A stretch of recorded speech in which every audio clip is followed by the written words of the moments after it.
بسم اللہ الرحمن الرحیم۔ المرصد الاول یعنی پہلا باب۔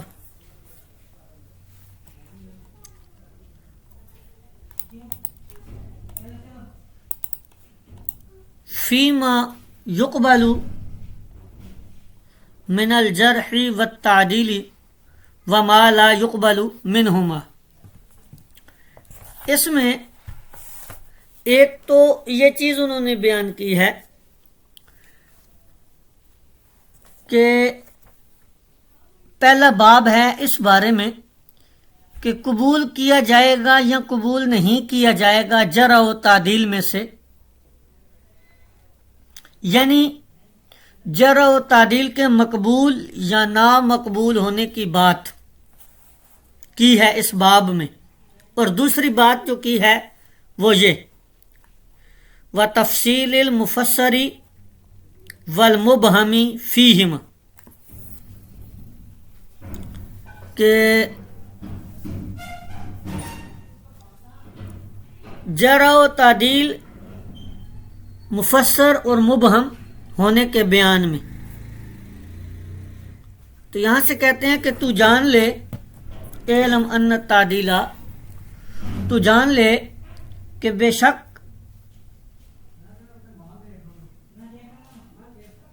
جرح،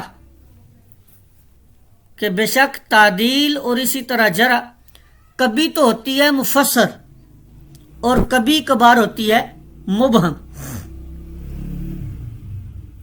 فالاول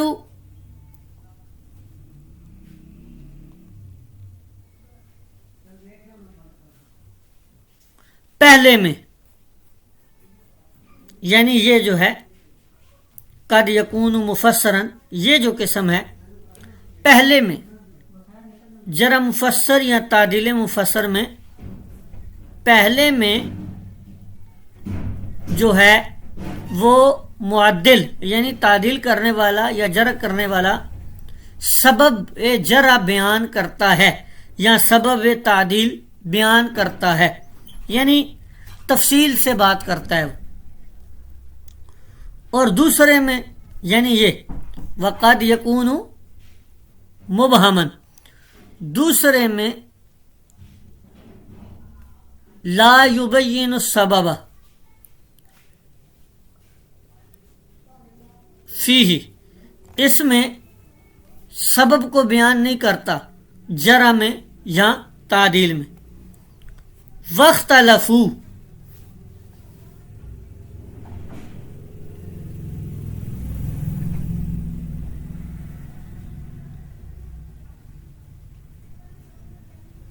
اختلاف کیا ہے محدثین نے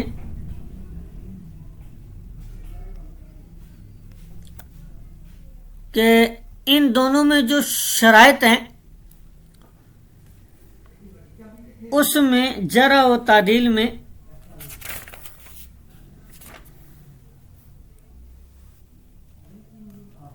ان میں جو ہے کن میں اتفاق ہے اور کن میں اختلاف ہے، اس کو ہم آگے چل کے بیان کریں گے۔ اور کہتے ہیں بعض کا ذکر جو ہے وہ پیچھے گزر چکا ہے اور بعض کا ذکر جو ہے وہ آگے آئے گا۔ تو کہتے ہیں آگے کہ فی قبول الجرح المبہمی والتعدیل المبہم علی اقوال، یا اس کو والتعدیل المبہمی پڑھ لیں، یعنی کہ اس کو موصوف صفت بنا لیں کہ جرح مبہم اور تعدیل مبہم کو قبول کرنے میں مختلف اقوال ہیں۔ تو پہلا قول یہ ہے کہ جرح مبہم قبول نہ ہوگی، لیکن تعدیل مبہم قبول ہوگی۔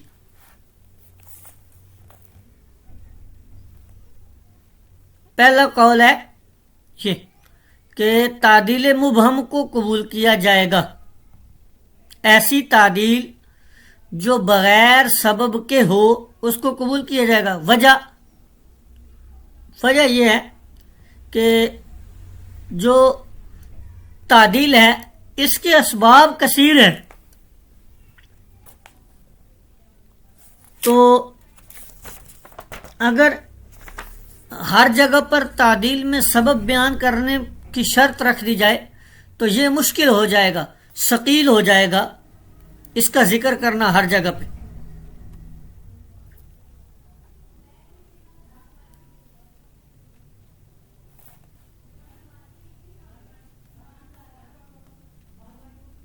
اس کے بعد جرح مبہم جو ہے وہ قبول نہیں ہوگی۔ کیوں؟ اس لیے کہ جرح کے اسباب جو ہیں وہ مختص ہیں، اسباب جرح 10 ہیں، جیسا کہ ہم اولاً پڑھ چکے ہیں نخبۃ الفکر کے اندر، القول المبتکر کے اندر اسباب جرح۔ دوسرا قول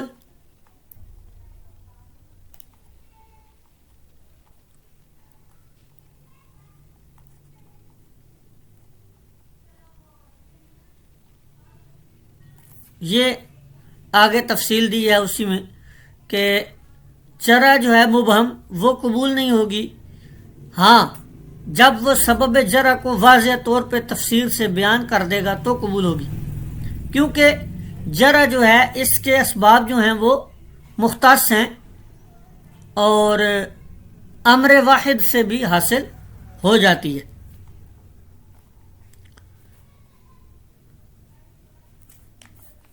اب یہاں سے آگے یہ کہتے ہیں کہ بعض اوقات ایسا بھی ہوتا ہے کہ محدث کسی پہ جرح کر رہا ہوتا ہے لیکن وہ سبب جرح ہوتا ہی نہیں ہے، تو ایسے اسباب جرح جن میں اختلاف ہوتا ہے، اس وجہ سے جرح جو مفسر ہے اس کی قید لگائی گئی کہ اب جرح کر رہا ہے تو کس وجہ سے کر رہا ہے؟ ہو سکتا ہے کہ جس وجہ سے وہ جرح کر رہا ہو یا حدیث ترک کر رہا ہو کسی کی، تو وہ جو ہے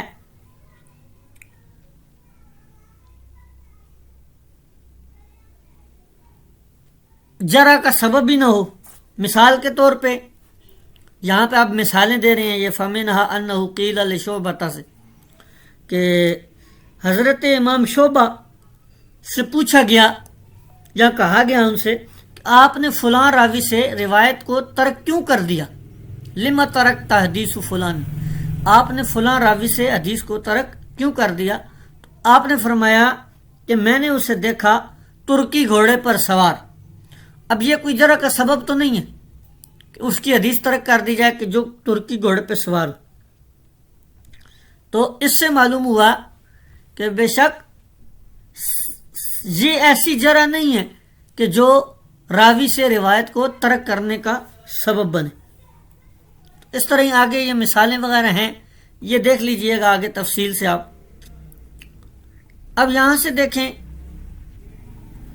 دوسرا قول،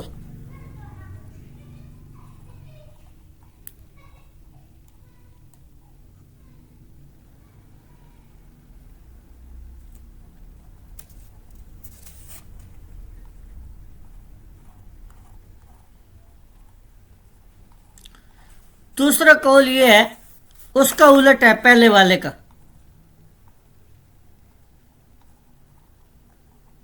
یہ ہے یہ القول الثانی،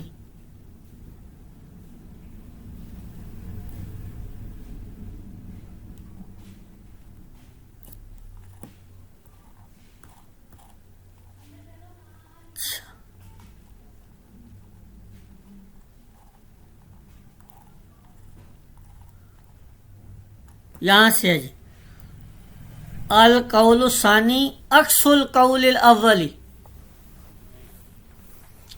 کہ جو دوسرا قول ہے وہ پہلے والے قول کا عکس ہے۔ پہلے والا قول تو یہ تھا نا کہ جرح مبہم قبول نہیں ہوگی، تعدیل مبہم قبول ہوگی۔ اب اس کا الٹ ہے کہ تعدیل مبہم قبول نہیں ہوگی، بلکہ اس کے الٹ، کیونکہ تعدیل میں وہ کہتے ہیں کہ بیان کر رہا ہوتا ہے کسی کی عدالت کو، تو عدالت کا سبب بیان کرنا یہ ضروری ہے، واجب ہے۔ جرا کا سبب بیان کرنا واجب نہیں ہے. کیوں؟ اس لیے کہ اسباب عدالت جو ہیں وہ تو کثیر ہیں، اسباب تعدیل تو کثیر ہیں، اور ان میں بہت زیادہ تصنع اور بناوٹ پائی جاتی ہے، پس اس کو بیان کرنا واجب ہے بخلاف اسباب الجرح. تیسرا قول ہے کہ دونوں میں، جرح اور تعدیل دونوں میں سبب کو بیان کرنا ضروری ہے.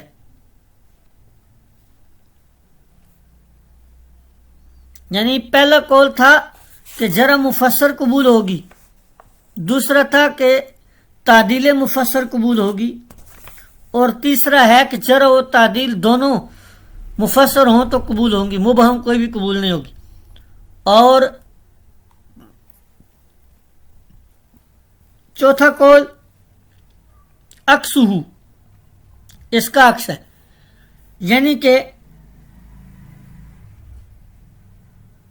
ان میں سے کسی کا بھی سبب بیان کرنا واجب نہیں ہے اگر جارے اور معدل ان کی بصیرت رکھتا ہو، عارف ہو، تو پھر اسباب جرح کو بیان کرنا ضروری نہیں ہے. اب ان میں سے جو راجح قول ہے وہ کون سا ہے؟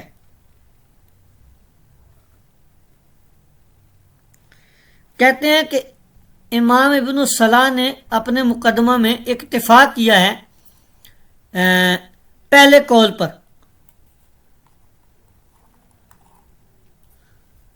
ان چاروں اقوال میں سے پہلے قول پر کیا ہے. اسی طرح حافظ خطیب بغدادی جو ہیں انہوں نے بھی یہی لکھا ہے کہ جو پہلا قول ہے کہ جرح مفسر قبول ہوگی، جرح مبہم قبول نہیں ہوگی. تو اس پر پھر آگے انہوں نے یہ سارے آگے ائمہ کے اقوال دیے ہوئے ہیں، یہ آپ دیکھ لیجئے گا کہ سب یہی کہتے ہیں کہ یہ ان الجرح لا يثبت الا اذا فسر سببہ، کہ جرح جو ہے وہ ثابت ہی نہیں ہوگی مگر یہ کہ جب اس کے سبب کو بیان کر دیا جائے. اسی طرح یہ زین الدین عراقی کا قول ہے، اور آگے یہ انہوں نے قوال دیے ہیں کہ پہلا قول جو ہے وہی راجح ہے. تو یہ تھا جی آج کا سبق آپ کا. اب اگر کسی قسم کا آپ نے سوال کرنا ہے تو کر سکتے ہیں.